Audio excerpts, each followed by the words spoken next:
Welcome to Seizure Salad, Fustercluck Epilepticus. A salty, slightly cynical conversation about epilepsy, neurological disorders, and occasional random tangents. Together we explore the synaptic jolts that short-circuit one's world and the mental and emotional fallout that comes from them. And if that sounds heavy, don't worry. We don't take ourselves too seriously. And now, Seizure Salad with your host and electrostatic meat sack, Micah B-Side. You don't remember how the hell you ended up indoors. You don't remember whether you were wetting your gym shorts in front of Amanda, the girl you're after, who already thought you were a fucking disaster. It's not like a last will, it's making me laugh. Unless you get your next one while you're taking a bath. Hello, and happy January 15th to you. Happy Martin Luther King Jr. Day. It's Micah B-Side with you for another episode of Seizure Salad B-Side Diaries. And it's actually my birthday as well. Yes, I was born on the same day as MLK Jr. Something I actually take a little bit of pride in, like I meant that to happen. Only one in the family on my dad's side born outside of Colorado for, I think, 3 or 4 generations at least.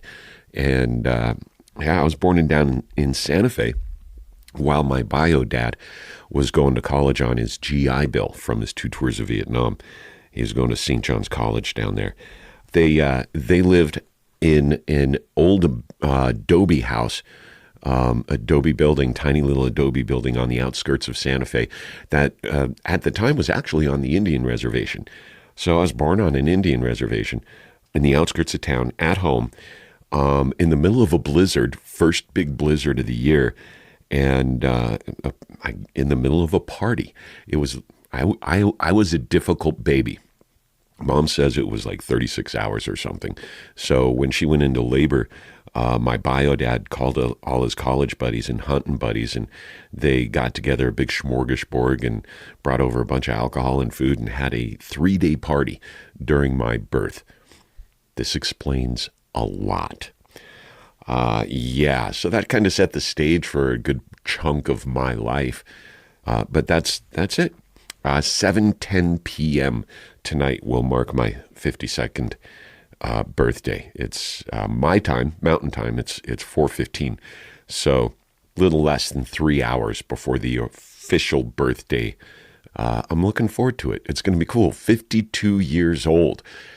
A lot of people in the family and people who knew my father, they expected me to follow in the footsteps and die by the time I'm like 26 years old. In fact, there were family members who outright said it to my face. Pretty fucked up. But yeah, that's what the expectation was in my head. And I kind of jumped into life with no fucks given, and given some of the added trauma that I went through when I was a really little kid, I didn't develop a really positive, hopeful view of the world. And yeah, so I've realized just recently that this is one of the core factors of why I continuously self-sabotage and live in, no other way to say it, live in fear. Fear of society, fear of the future, fear of success, fear of failure. I just got to stop living like that.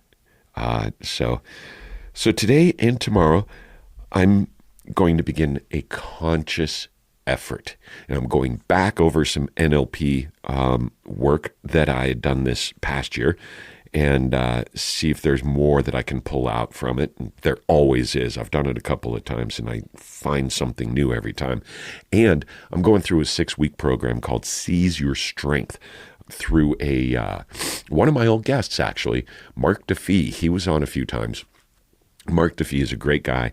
He has epilepsy, and he went on to become a coach, a life coach, and he helps people develop tools to deal with the mental, emotional, physical, psychological fallout from having neurological conditions, specifically seizure conditions. So it's a great program. He's recently started it. I'm going to be one of the pilot, guinea pigs of it. But I enjoy and respect his work. He has had a very positive impact on many, many people with seizure conditions. So I have faith in this.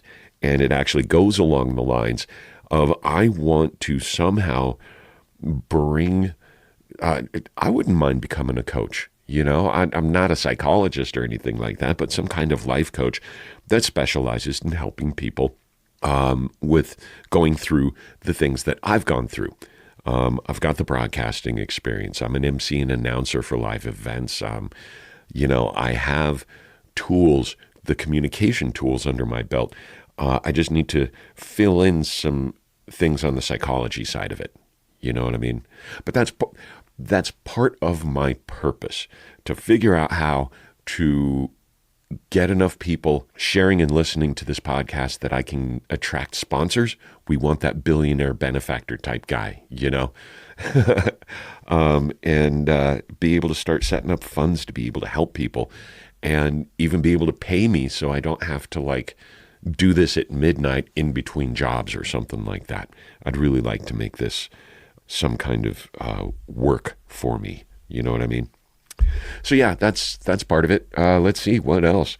My younger brother had a birthday in January. My son's birthday was January 5th. A dear friend was January 10th. January's a busy time for me in my family and friend circle. A lot of January birthdays. So a lot of Cappies in my life. Lots of Capricorns. What else is going on? I'm going to spend a week down in Denver catching up with friends and family and yeah, a special someone. And then I'm going to head out to California again, going out for Jerry's seed swap in Northern California. I think he's going to have it in Ukiah or Willits, or maybe in Covelo, but it's a chance to get out. It's always a good time. I'm gonna road trip with my buddy Kyle. I'm gonna get out there, catch up with him, and get on back by the end of the month. So surprise party for a friend. It's gonna be a busy rest of the month for me. And since I haven't gotten anything in yet, work-wise, from the radio stations or from the dispensaries, because I went ahead and got my med badge for dispensary work and cannabis work in Colorado, so I'm licensed to do that. I've got the experience, and they'd be a fool not to hire me. If I did get work, depending on when they want me to start, I might have to cancel plans. But I'm not going to not make plans because something might happen. I'm not living like that anymore. I'm ready to get out of the house and reconnect. It's my goal.